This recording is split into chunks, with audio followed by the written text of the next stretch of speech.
Hello students, तो हम अपने लेक्चर को आगे बढ़ाते हैं। लास्ट लेक्चर में हमने ग्लाइकोलाइसिस की ग्लूकोज को ब्रेक करने की पूरी प्रोसेस पढ़ी थी। उसमें हमने देखा था कि किस तरीके से ग्लूकोज को ब्रेक किया जाता है, प्रेजेंस ऑफ ऑक्सीजन में, लेक ऑफ ऑक्सीजन में एंड एब्सेंस ऑफ ऑक्सीजन में। हमने तीनों चीजें पढ़ी थी। तीनों में हमारे कुछ पॉइंट्स आए थे, जैसे कि अगर मैं प्रेजेंस की बात करता हूं कि जहां पर ऑक्सीजन प्रेजेंट है वहां पर हमें क्या क्या मिलता है, जहां पर लेक ऑफ ऑक्सीजन है वहां पर हमें क्या क्या मिलता है, और लास्ट जहां पर एब्सेंस है, एब्सेंस ऑफ ऑक्सीजन है वहां पर हमें क्या क्या मिलता है। प्रेजेंस ऑफ ऑक्सीजन की बात करता हूं तो हमारे अंदर तो CO2 मिलता है, कार्बन डाइऑक्साइड, वाटर मिलता है, और थर्ड चीज जो मिलती है वो क्या है, CO2 हो गई, H2 हो गई, और थर्ड चीज एनर्जी। ठीक है। सेकंड की हम बात करते हैं लेक ऑफ ऑक्सीजन की। तो लेक ऑफ ऑक्सीजन की अगर हम बात कर रहे हैं तो लेक ऑफ ऑक्सीजन में हमें क्या क्या मिलता है वो पढ़ते हैं।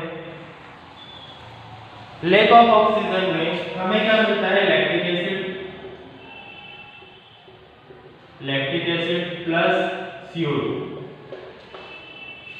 एब्सेंस ऑफ ऑक्सीजन की अगर लैक्टिक एसिड प्लस एनर्जी मिलती है, एक बार मैं चेक कर लेता हूं। हाँ, लैक्टिक एसिड और एनर्जी, यहाँ पर हमने लिख दिया एनर्जी। थर्ड पॉइंट की बात करते हैं एब्सेंस ऑफ ऑक्सीजन, तो इसमें क्या मिलता है, ethanol plus carbon dioxide plus energy. ठीक है। इस तरीके से हमने ग्लाइकोलाइसिस की प्रोसेस कंप्लीट कर ली थी। ग्लूकोज को ब्रेक करने की प्रोसेस जो होती है वो हमने कंप्लीट कर ली थी। अब आगे हम जो पढ़ने वाले हैं वो है हमारे जो nutrition in human beings topic है उसको हम पढ़ने वाले हैं कि मानव शरीर में पोषण किस तरीके से काम करता है। या फिर देखो सिंपल सी बात है, हमने अभी क्या पढ़ा, ग्लूकोज से एनर्जी बनाना। हमने अभी यही पढ़ा है। न्यूट्रिशन में हमने क्या किया, बेसिकली ग्लूकोज को तोड़ा है और उसके बाद क्या किया, एनर्जी बनाया। रेस्पिरेशन में यही किया है। अब हम क्या करेंगे, फूड मटेरियल से ग्लूकोज कैसे बनता है ये पढ़ेंगे। अभी तक हमने पढ़ा कि ग्लूकोज से एनर्जी कैसे बनती है, लेकिन अब हम पढ़ेंगे फूड मटेरियल से ग्लूकोज कैसे बनता है, हम कैसे खाना खाते हैं, खाना खाने के बाद क्या क्या प्रोसेसेस होती है, ये सारी चीजें हम यहाँ पर पढ़ने वाले हैं। बहुत इंटरेस्टिंग टॉपिक है, हमारे भी शरीर से रिलेटेड है, तो और ज्यादा मजा आएगा सुनने में। तो हम स्टार्ट करते हैं। देखो सबसे पहले न्यूट्रिशन इन ह्यूमन बीइंग्स, अगर मैं न्यूट्रिशन की बात करता हूं तो हमारे अंदर न्यूट्रिशन कुछ टाइप से होता है, जिसमें प्रोसेसेस होती हैं इंजेशन,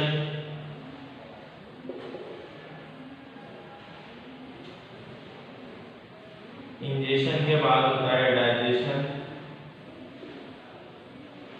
थर्ड होता है एब्जॉर्प्शन, फोर्थ होता है एसिमिलेशन, फिफ्थ होता है एक्सक्रीशन। जो मेन प्रोसेस ह्यूमन बीइंग्स में होती है वो है इंजेशन, डाइजेशन, एब्जॉर्प्शन और एक्सक्रीशन। ठीक है, जो मेन प्रोसेसेस हैं हम उनकी बात कर रहे हैं यहाँ पर। अब स्टार्ट करते हैं सबसे पहले इंजेशन से। आज जो दो प्रोसेस हम पढ़ने वाले हैं वो है इंजेशन और डाइजेशन। सबसे पहले इंजेशन क्या है, तो इंजेशन बेसिकली फूड को इंजेस्ट करना, मतलब हम फूड को खाना, जैसे कि अगर मैं किसी भी चीज की बात करता हूँ, मैं रोटी के एक टुकड़े की बात करता हूँ, मैंने वो तोड़ा और उसके बाद अपने मुंह के अंदर डाल दिया, ये क्या है, इंजेशन। इंजेशन की प्रोसेस यहीं पर खत्म होती है। आपने देखा सिंपली क्या किया, मैंने अपनी बॉडी के अंदर खाने को पहुंचाया है। इसी प्रोसेस को, इसी प्रक्रिया को हम क्या बोलेंगे, इंजेशन बोलेंगे। इसका हिंदी मीनिंग जो होता है वो मैं आपको बता दूंगा। ठीक है, इंजेक्शन को हिंदी में क्या बोलते हैं, एक बार मैं यहाँ पर चेक कर लेता हूँ। प्रक्रम और उसके बाद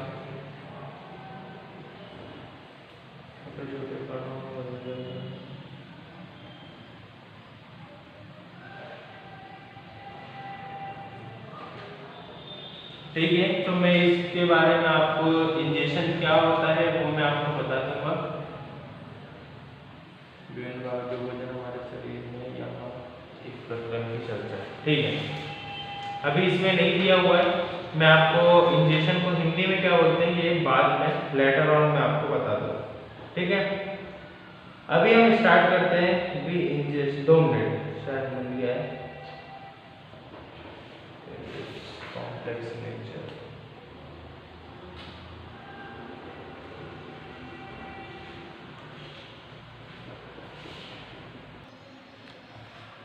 इंजेस्ट का मतलब मीन्स सिंपली अगर हम बोले तो खाना है, ठीक है। जो फूड हम खाते हैं उसी को हम इंजेशन बोलते हैं। एक बार इसका जो पर्टिकुलर मीनिंग है वो मैं आपको सर्च करके बता दूंगा। अभी इंजेशन का मतलब क्या होता है, एक ऐसी प्रोसेस होती है, एक ऐसी प्रक्रिया होती है जिसमें हम खाने को अपनी बॉडी के अंदर डालते हैं। इतने इसी प्रोसेस को क्या बोला जाता है, इंजेशन। अब ह्यूमन बीइंग्स में और अदर ऑर्गेनिजम्स का हम कंपैरिजन कर रहे हैं, ह्यूमन बीइंग्स का और अदर ऑर्गेनिजम्स का। कोई और जीव है और हमारा मानव जीव जो होते हैं, इनमें अगर हम कंपैरिजन करते हैं तो ह्यूमन बॉडी के अंदर कई सारे, मतलब अगर मैं देख रहा हूँ इंजेक्शन के लिए, खाने के लिए, तो हमारे पास एक पर्टिकुलर सिस्टम यहाँ पर प्रेजेंट है, ठीक है। माउथ हमारा प्रेजेंट है, मुंह हमारा दिया हुआ है जिससे हम खाना खाते हैं, ठीक है। तो इसी तरीके से इंजेक्शन के लिए एक प्रॉपर सिस्टम होता है जिसे हम क्या बोलते हैं, माउथ। किसमें, ह्यूमन बॉडी में। ह्यूमन बॉडी के लिए, ह्यूमन बॉडी में इंजेक्शन के लिए एक प्रॉपर सिस्टम होता है जिसे हम क्या बोलते हैं, माउथ। एनिमल्स में भी अगर देखा जाए तो एक प्रॉपर सिस्टम होता है जिसे हम क्या बोलते हैं, माउथ, ठीक है। लेकिन कुछ ऑर्गेनिजम्स होते हैं जैसे कि ईस्ट, फंगाई, इस टाइप के जो ऑर्गेनिजम्स होते हैं इनमें ये सिस्टम नहीं पाया जाता। इनमें माउथ या फिर इस टाइप का सिस्टम वहां पर नहीं पाया जाता, और इसीलिए उनमें जो न्यूट्रिशन की प्रोसेस होती है, उनमें जो इंजेक्शन की प्रोसेस होती है वो अलग होती है। ह्यूमन बीइंग्स की प्रोसेस और उनकी प्रोसेस में काफी अंतर होता है क्योंकि उनमें इंजेक्शन के लिए प्रॉपर सिस्टम नहीं होता, ठीक है। अब प्रोसेस को हम आगे बढ़ाते हैं। हमने रोटी का टुकड़ा, मैंने जो स्टार्ट किया था, रोटी का टुकड़ा हमने लिया और हमने उसको अपने मुंह के अंदर डाला। यही प्रोसेस क्या है, इंजेक्शन है। अब इसके बाद होता क्या है कि उसी रोटी के टुकड़े को हम चबाते हैं। किसकी हेल्प से, हमारे सलाइवा की हेल्प से, मतलब हमारे लार की हेल्प से। उसे हम अगर एक प्रॉपर बोले तो लालारस बोलते हैं, ठीक है। जिसे क्या बोलेंगे, सलाइवा। सलाइवा उस रोटी के टुकड़े के साथ मिल जाता है। मिलने के बाद क्या होता है, वो उसको थोड़ा पेस्ट टाइप गीला बना देता है जिससे हमें चबाने में उसे आसानी होती है। चबा रहे हैं इसका मतलब क्या है, तो सिंपली चबाने का मतलब क्या होता है यहाँ पर कि हम उसी कॉम्प्लेक्स मॉलिक्यूल के एक बड़े टुकड़े को छोटे छोटे टुकड़ों में कन्वर्ट कर रहे हैं, बहुत छोटे छोटे टुकड़ों में, जिससे वो हमारे पेट के अंदर जाने के बाद एब्जॉर्ब जल्दी हो पाए। देखो, जब भी न्यूट्रिशन की प्रोसेस होती है तो वो 3 भागों में होती है मेन। सबसे पहले इंजेक्शन, उसके बाद डाइजेशन, और थर्ड क्या होती है, एब्जॉर्प्शन। अब इनका मतलब क्या है, सबसे पहले इंजेक्शन मतलब मैंने खाना खाया, ठीक है, फूड इन बॉडी, ठीक है, हमारी बॉडी के अंदर खाना सबसे पहले गया, तो ये क्या है, इंजेक्शन। डाइजेशन क्या होता है, डाइजेशन का मतलब है it is the process in which complex molecules of food are break down into soluble molecules या फिर सिंपल मॉलिक्यूल्स। जब हम खाना खाते हैं तो उसमें कई सारे अलग अलग टाइप के पार्टिकल्स, कई सारे अलग अलग टाइप के मॉलिक्यूल्स पाए जाते हैं, कॉम्प्लेक्स और सिंपल। तो वो क्या होते हैं, कुछ मॉलिक्यूल्स सॉल्युबल होते हैं वाटर में, मतलब पानी में उन्हें घोला जा सकता है। कुछ मॉलिक्यूल्स इनसॉल्युबल होते हैं वाटर में, जिन्हें पानी में आसानी से नहीं घोला जाता। तो डाइजेशन बेसिकली क्या है, पाचन एक ऐसी प्रक्रिया है जिसमें हम क्या करते हैं, उन्हीं मॉलिक्यूल्स को जो पानी में नहीं घुल सकते उन्हें पानी में घुलने लायक बनाया जाता है, ठीक है। पानी में अगर वो घुल जाएंगे तो वो आसानी से वहां से अवशोषित किए जा सकते हैं, वहां से एब्जॉर्ब किए जा सकते हैं। इसीलिए डाइजेशन की प्रोसेस है टू कन्वर्ट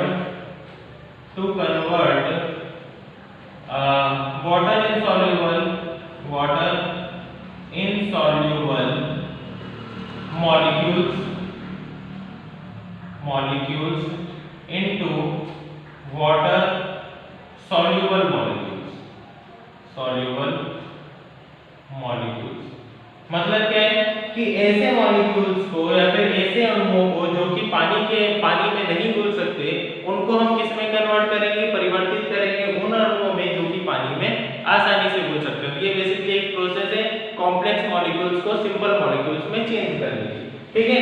इसके बाद जैसे ही वो ऐसे मॉलिक्यूल्स में कन्वर्ट हो जाते हैं कि पानी के अंदर घुल पाए, तो फिर थर्ड प्रोसेस आती है एब्जॉर्प्शन, मतलब अवशोषीकरण। अवशोषीकरण हम यहाँ पर बेसिकली क्या है, एब्जॉर्प्शन क्या है कि उन्हीं मॉलिक्यूल्स को वो क्या कर लेते हैं, एब्जॉर्ब कर लेती है हमारी बॉडी। हमारी बॉडी उन्हीं मॉलिक्यूल्स में से प्रोटीन्स को, कार्बोहाइड्रेट्स को और जितने भी न्यूट्रिशन के पार्टिकल्स होते हैं, विटामिन्स हो गए, प्रोटीन्स हो गए, न्यूक्लिक एसिड्स हो गए, तो इस तरीके के जितने भी पार्टिकल्स जो हमारे काम के उन सबको क्या कर लेंगे, एब्जॉर्ब कर लेंगे। तो बेसिकली प्रोटोटाइप यही रहेगा हमारा, सबसे पहले इंजेक्शन होगा, डाइजेशन होगा, फिर एब्जॉर्प्शन होगा। बस आपको डेफिनेशन याद रखनी है कि तीनों की डेफिनेशंस क्या है। इंजेक्शन बेसिकली फूड को अपनी बॉडी में लेने की प्रोसेस को या फिर बॉडी तक पहुंचाने की प्रोसेस को हम क्या बोलते हैं, इंजेक्शन। तो हमने वही किया, हमने सबसे पहले जो रोटी का टुकड़ा था वो हमारे मुंह के अंदर डाला, तो ये हमारी पहली प्रोसेस कंप्लीट हो गई, जिसे हम क्या बोलते हैं, इंजेक्शन। उसके बाद हमने उसे दांतों से चबाना स्टार्ट किया। अब आप अगर यहाँ पर देखोगे तो दांतों से चबाकर भी हम क्या कर रहे हैं, बड़े मॉलिक्यूल्स को छोटे छोटे मॉलिक्यूल्स में कन्वर्ट कर रहे हैं, ठीक है। इसलिए सबसे पहली प्रोसेस जो डाइजेशन की स्टार्ट होती है वो कहाँ से होती है, टीथ से, ठीक है, दांतों से स्टार्ट होती है। दांतों से, दांत बेसिकली क्या करते हैं, teeth are responsible for the physical digestion of food, ठीक है। मैं यहाँ पर पूरी लाइन लिख देता हूँ, teeth are responsible for physical digestion of food. खाने के भौतिक पाचन के लिए कौन जिम्मेदार होता है, दांत हमारे जिम्मेदार होते हैं, ठीक है। खाद्य पदार्थों के भौतिक पाचन के लिए कौन जिम्मेदार होता है, हमारे दांत जिम्मेदार होते हैं, ठीक है। टीथ बेसिकली दांत हमारे क्या कर रहे हैं, उसी रोटी के टुकड़े को जो कि बड़ा था उसको छोटे छोटे टुकड़ों में उसने कन्वर्ट कर दिया, तो teeth are responsible for the physical digestion of food, ठीक है। इसके बाद क्या होता है कि हमने दांतों से खाने को चबा लिया, जैसे ही वो सलाइवा के साथ, हमारे लार के साथ मिलकर वो एक पेस्ट बन जाता है, तो हम उसको क्या कर लेते हैं, हमारे गले से नीचे उतार लेते हैं, ठीक है। इसको अब यहाँ से गले से जैसे हमने नीचे उतारा, तो वो वहां पर क्या जाता है, खाने की नली में जाता है। खाने की नली जिसे ऑइसोफेगस बोला जाता है, खाने की नली जिसे क्या बोलते हैं, ऑइसोफेगस, ऑइसोफेगस बोला जाता है। ऑइसोफेगस को फूड पाइप भी बोलते हैं और खाने की नली हिंदी में भी बोला जाता है। इसी ऑइसोफेगस के जरिए हमारा खाना कहां तक जाता है, हमारे स्टमक तक जाता है, ठीक है। अब ऑइसोफेगस बेसिकली क्या करती है, बहुत इंपॉर्टेंट काम है ऑइसोफेगस का, कि हमारे मुंह से लेकर स्टमक तक, हमारे पेट तक एक रास्ता गया हुआ है, जिसे हम क्या बोल रहे हैं, फूड पाइप या फिर ऑइसोफेगस। जो भी हमारा खाना रहेगा वो बेसिकली कहां से जाएगा, ऑइसोफेगस के थ्रू ही हमारे स्टमक तक जाएगा। एक बार मैं आपको रिकमेंड करूंगा कि आप पेज नंबर निकालना 109, उसमें टॉपिक दिया हुआ है 6.2.4 मनुष्य में पोषण, ठीक है। आप इस टॉपिक को यहां से स्टार्ट करना और 111 पेज नंबर पे खत्म हो रहा है, ये नियंत्रित किया जाता है, यहां तक इस पूरे टॉपिक को पढ़ना, ठीक है। हिंदी मीडियम के लिए ये है। इंग्लिश मीडियम वाले पेज नंबर निकालना 98 पेज नंबर पर न्यूट्रिशन इन ह्यूमन बीइंग्स नाम का एक टॉपिक दिया हुआ है 6.2.4, ठीक है। वहां से स्टार्ट करना और आपको पढ़ना है 100 पेज नंबर पे, 100 पेज नंबर पे स्फिंक्टर तक, ठीक है। स्फिंक्टर तक आपको पढ़ना है। एक बार इसको पढ़ना और समझने की कोशिश करना। हम नेक्स्ट लेक्चर में ऑइसोफेगस के बाद अब जैसे ही फूड हमारे स्टमक में जाता है तो वहां पर क्या होता है, ये हम नेक्स्ट लेक्चर में पढ़ेंगे। Thank you.